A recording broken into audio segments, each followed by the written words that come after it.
नमस्कार। आज आप सभी के बीच में कुछ लाइन्स, सुविचार, अनमोल वचन, तो उसे कविता तो नहीं कह सकते, एक छोटी सी स्टोरी के रूप में है, कुछ अच्छी बातें हैं।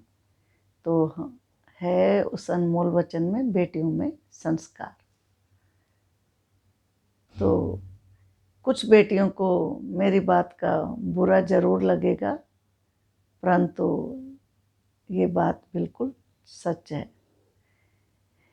जिन बेटियों से घर का आज के डेट में कोई काम काज नहीं होता, क्योंकि पहले तो लड़कियां करती थी, उनको जीवन में कहीं भी उचित स्थान और उचित सम्मान नहीं मिलता।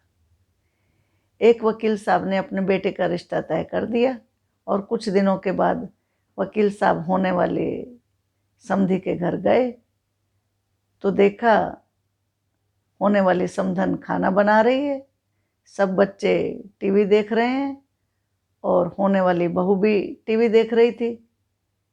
तो वकील साहब ने कुशल जाना, हालचाल पूछा, कैसे क्या, चाय पी और फिर वो कुछ समय बाद चल दिए।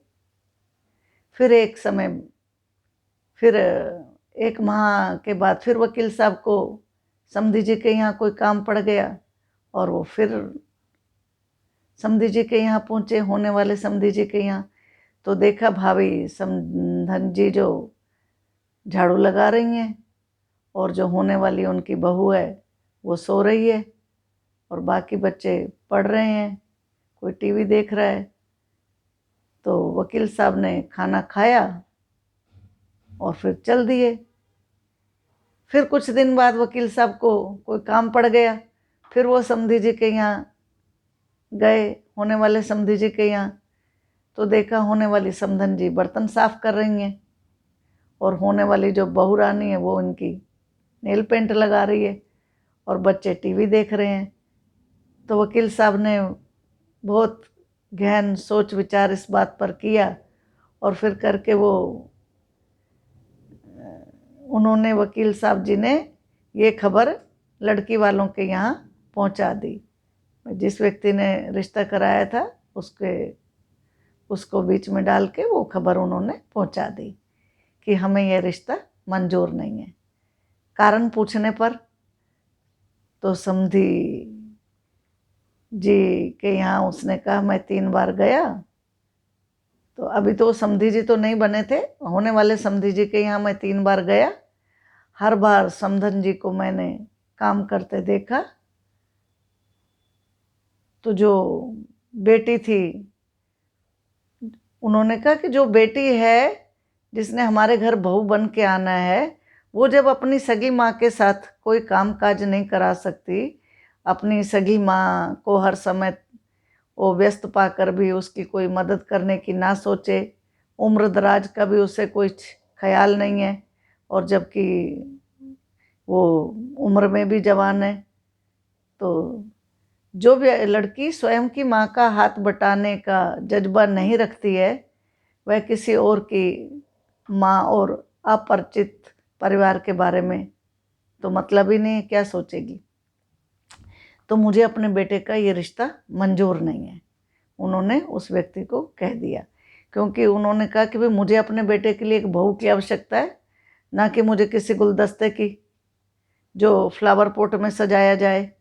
इसलिए हमें छोटी छोटी इन बातों का माता पिता को ज़रूर ध्यान रखना चाहिए, क्योंकि बेटी कितनी भी प्यारी क्यों ना हो, उसे अगर घर का कामकाज थोड़ा बहुत तो करवाना चाहिए और उसे समय समय पर थोड़ा डांटना भी चाहिए।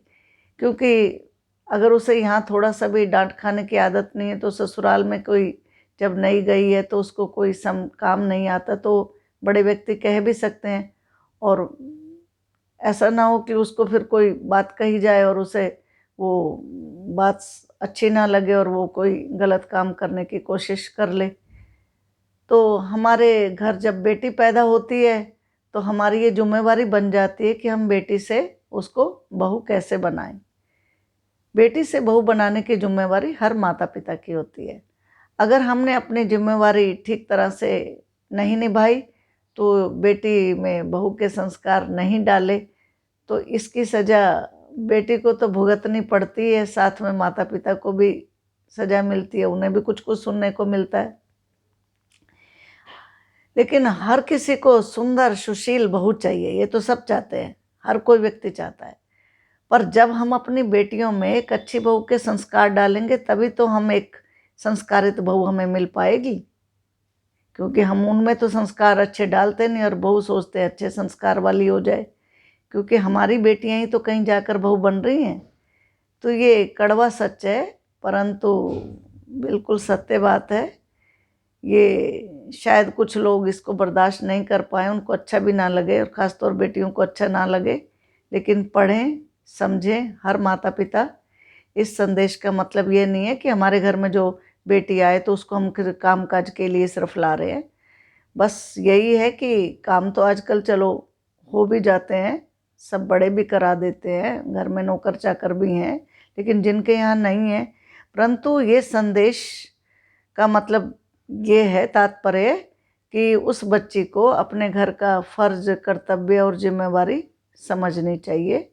थोड़ा ये भी उसके भीतर संस्कार हों कि वो समझे कि ये मेरा घर है, मेरा क्या कर्तव्य यहाँ बनता है, मेरी क्या जिम्मेवारी है।